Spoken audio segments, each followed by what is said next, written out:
Hi and welcome to the Global Travel Planning Podcast. I'm your host, Tracy Collins, who with my expert guests will take you on a weekly journey to destinations around the globe, providing travel inspiration, itinerary ideas, practical tips and more to help you plan your next travel adventure. Hello and welcome to episode 12 of the Global Travel Planning Podcast. This week I'm joined by my husband Doug. Hello.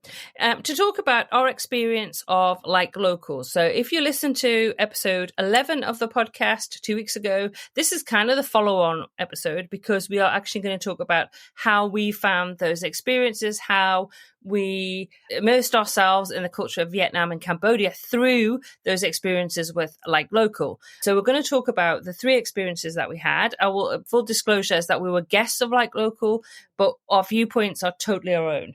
Most certainly. Absolutely. So three experiences that we had, three opportunities, I think I want to use the word opportunities, three opportunities that we had to actually meet the locals. One was in Vietnam, in Ho Chi Minh City, where we met Kim Ho and her family. The second one was in Siem Reap in Cambodia, where we met a silk weaver and her family. And the third was again in Siem Reap in Cambodia, where we were invited to attend a wedding. So you've got three kind of very different opportunities.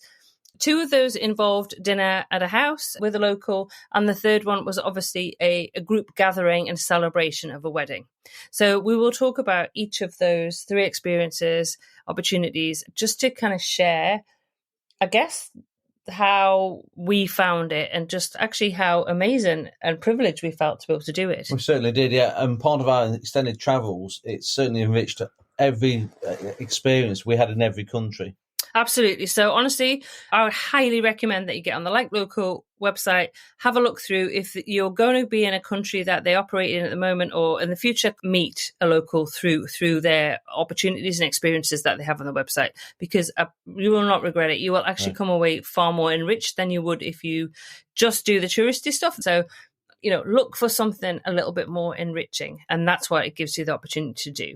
Okay, so the first opportunity we had was in Vietnam when we were able to meet Kim Ho and her family. So once it had all been organised, we grabbed a taxi from our hotel to Kim Ho's house. The taxi dropped us off and we were met by the most incredible, welcoming family. We met Kim's dad first, didn't we? We did, yes. Who took us to their home and introduced us to Kim. Yes. And again, smiley, happy faces. Really happy to see us, and it was really welcoming as well.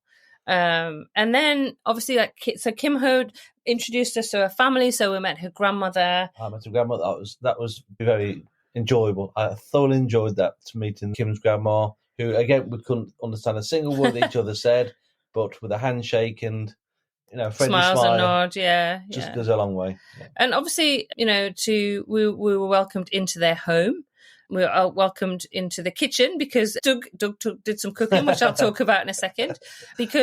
So once Kim Ho had kind of introduced us to her family and we talked about what she did, and we were sitting in the living room, and Kim said, "Oh, my mum's waiting for you to go into the kitchen, Tracy." And I was like, "Well, I don't cook. Doug does the cooking." So at that point, I sort of took over, not knowing what I was doing.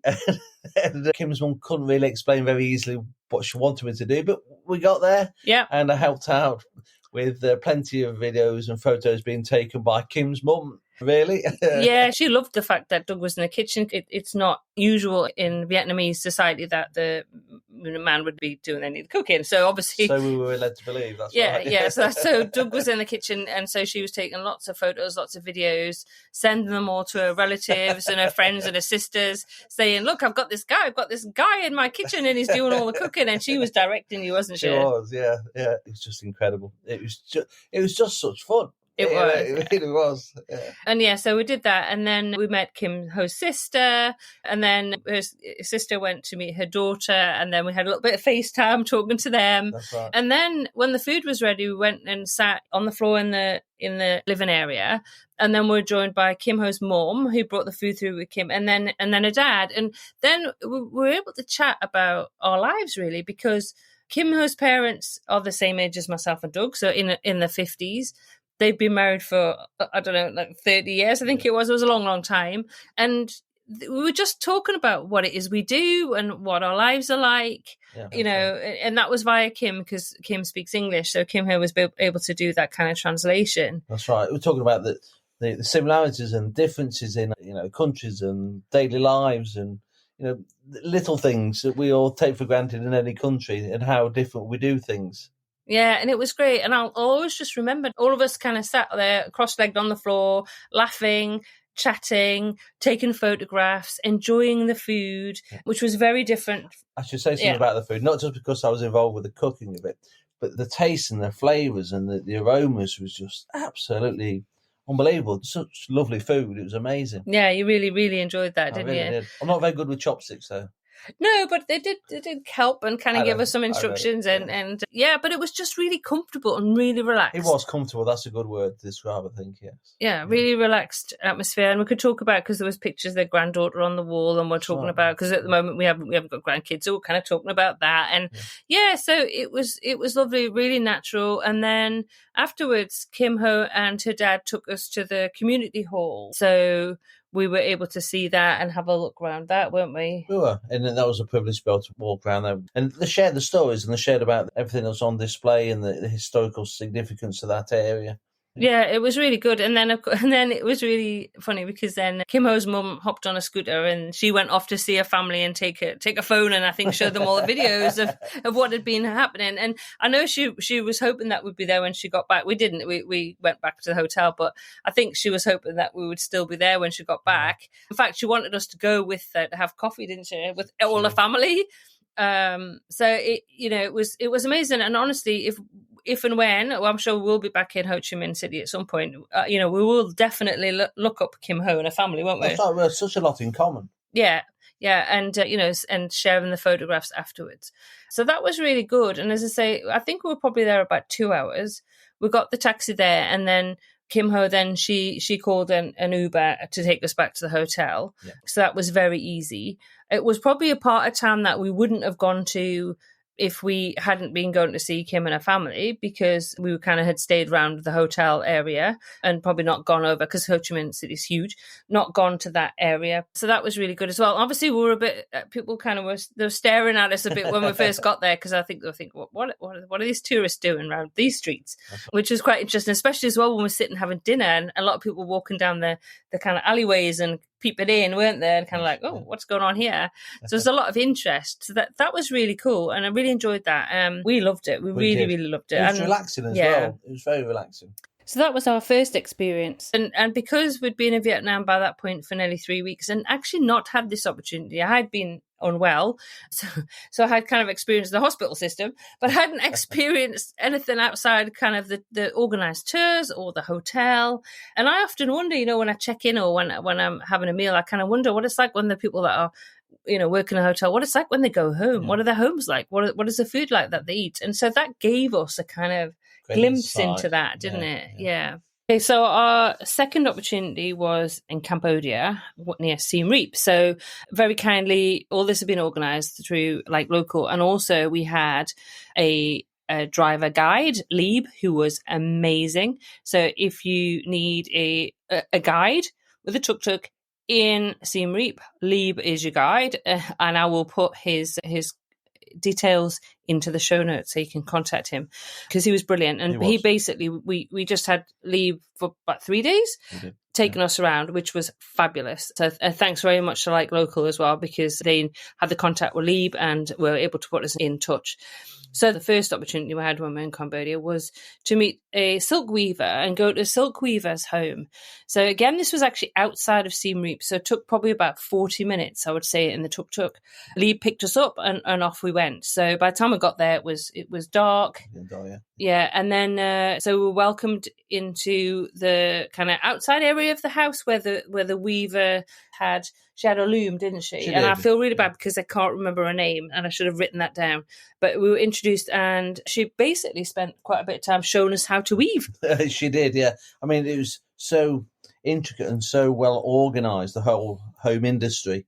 And she explained to us in detail how the business worked. Not just how the business worked, but actually physically how the loom works. Yeah. And guess who had a go? Well, yes, you had to have a go, which is great because that was really encouraging. She made it look so easy. We're not kidding. And I have to say, it's much harder than it actually looks because you need unbelievable coordination, which I didn't seem to have.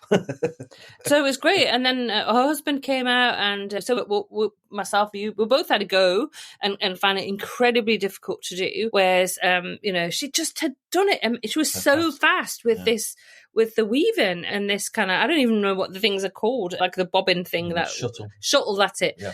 It was incredible. And they were very keen for us to have a go, try it out. And answering, she was kind of answering questions about how it worked through Lee, because the English was probably about the same level as our Khmer, not great. So Lee was brilliant, so he could do all that other translating. And Lee was enjoying it as well, because I think he was learning exactly how it works as well. Yeah. And what we're both very conscious of, this is their industry, and it was great to have a go, but I didn't want to do any damage to the loom. Yes, that's it. Or all the silk that she'd already weaved and how it worked. And then it was really nice as well, because like loads of the kids from the whole area seemed to descend and they wanted to practice their English. So they were popping up and saying hello. And so that was really cool as well. And you met again, I think, one of the older members of the community. That's right. Yes. I said hello and...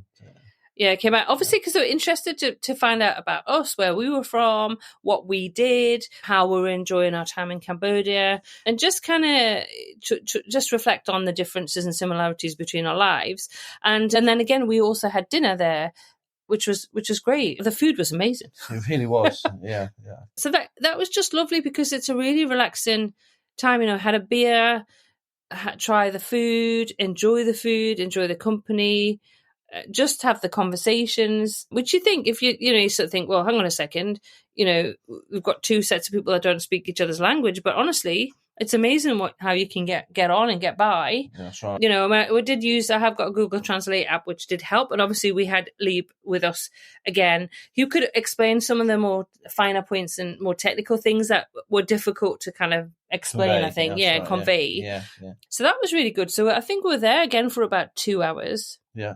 And I should say Lee was very, very patient as well. Yeah. So that was really interesting. Just interesting to see, how like they had built the loom themselves, right. Set it up, and basically that, and I think now it's funny. I think at the time I can imagine them sitting there, and I can imagine her sitting doing her loom, and they've got like a little shop outside the house, and people were popping by to buy little packets of things, and it was really a real social hub, wasn't it? The shop was a social hub and a gathering point for everybody walking past to say hello. And yeah. But again, really welcoming. And, if we just stayed in Siem Reap at the hotel, even just walked around Siem Reap, we would never have had this opportunity. Ever in a million years would be been able to have had the conversations and sat and enjoyed the meal that we did. So again, that was a fantastic, really, really lovely experience. It certainly was. It certainly enriched our trip to Cambodia. Oh, 100%.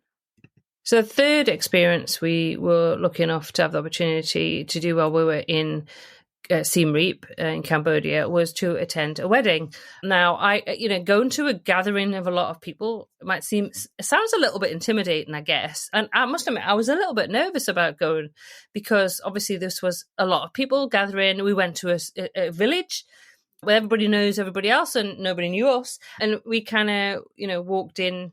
Self-conscious. Yeah, exactly. There's a lot of people kind of turned around and looked and went like, whoa, who are these people? But again, we had Lee with us, which was fantastic. But again, absolutely incredible. I did not know how weddings were organized in Cambodia. I did not know. Basically, I think this was day 3 of the third day of the celebrations. And at this point, this was everybody in the village had been invited, and then they were served a meal, and then there was dancing and music. So, once we'd met the bride and groom and the respective families, we went and sat down, didn't we? We did. And one by one, not literally everybody, but so many people walked over to say hello, shake our hands, offer us a drink, and just do the best to sort of make us feel welcome. Yeah, absolutely. And then I did get up because Lee was like, go and have a walk around and, have a chat with people. So I got up and headed over to where all the food was being prepared. There was so much food. I can't tell you how much food, and these massive, great big pots were being prepared.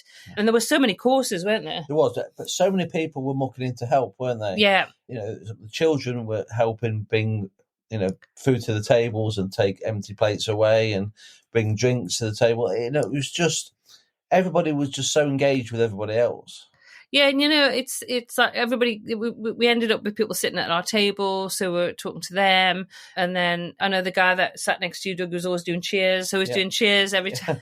Everybody was, every time I had a drink, it was cheers, and everybody was clinking the glasses and the music. And the guy in the table next to us was standing dancing all the time. And then he came over to say hello, didn't he? Yeah. So it was just incredible, like happy mood in just the environment, seeing the food being cooked, the food being served up. Everybody was enjoying the food. It was, and to be honest, I was watching the other people on the table to see how they ate the food in terms of, did they use the chopsticks? What sauces did they dip it into?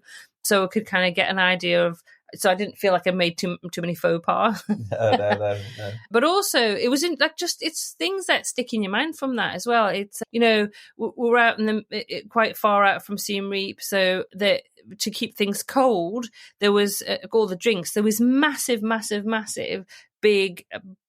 I don't know what you call them, like skip-sized things of with full of ice, weren't there? There was, that's right. Huge, great, big, massive containers. I don't know how to describe it. Really, like a big and just full of ice and big blocks of ice. So the waiters would bring ice to the table and then put it in your drinks because obviously things are warm. It was warm, wasn't it? Yeah, and the food itself, again, as before, the different types of food, the different smells, the different flavors was just not overwhelming, but.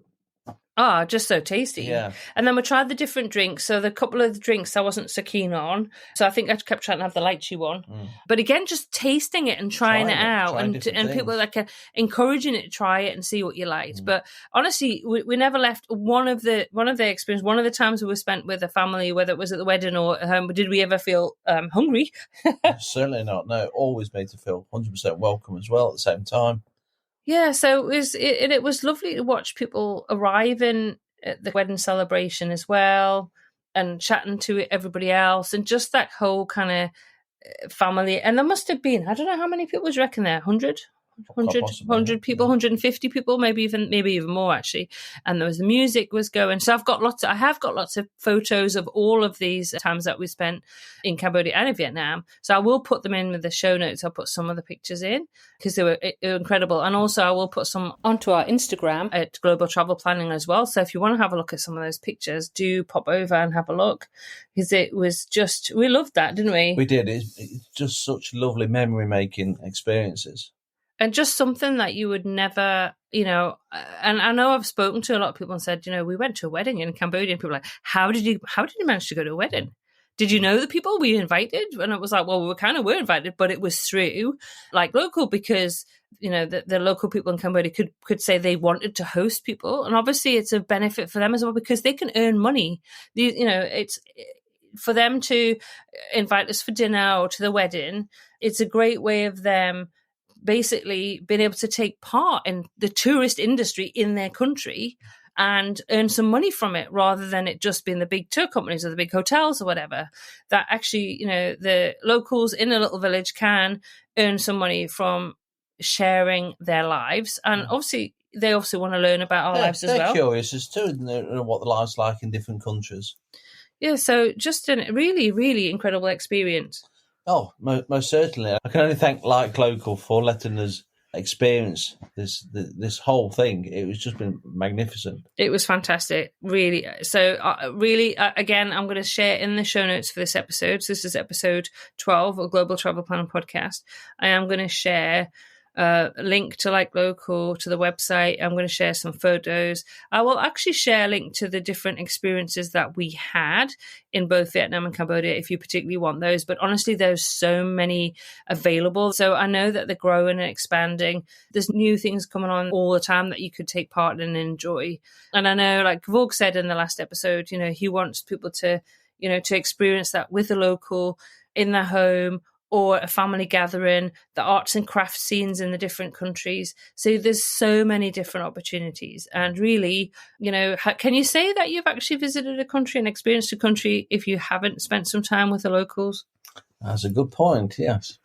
That's it for this episode. I hope you've enjoyed it. Don't forget to tune in 2 weeks' time for our next episode. You can find everything in the show notes at tracystravelsintime.com/episode 12. That just leaves me to say until the next episode, happy global travel planning.